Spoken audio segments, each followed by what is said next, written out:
our Facebook friends. This is Paul Wallin again from Wallin Klarich, wanting you to have a healthy and happy holiday season. We know so many of you will be traveling during the holiday season, and we want you to travel safely, and we don't want you to get arrested. Why do I say that? Because many of our friends, unfortunately, may be on probation for a crime.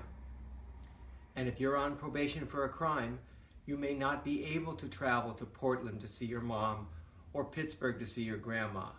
That's because your probation terms may prohibit you from traveling. The good news is that if you're on misdemeanor probation and you don't have a probation officer, you can travel just like anyone else. You don't have to tell anyone, you just travel and have a good time. But if you're on felony probation and you have a probation officer, you need to read the terms of your probation order, because it may say that you're not allowed to travel outside of the county where you reside. Or your probation officer may be a jerk, and he may be given discretion by the court, and he may say, no, I'm not going to let you go to Boston.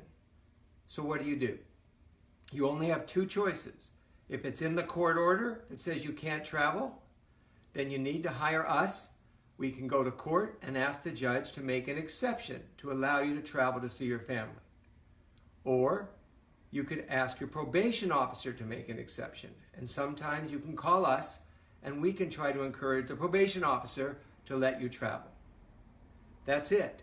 Because if you travel and you're on felony probation and your PO finds out about it, you are going to end up in jail for at least 90 days while they figure out what to do with you.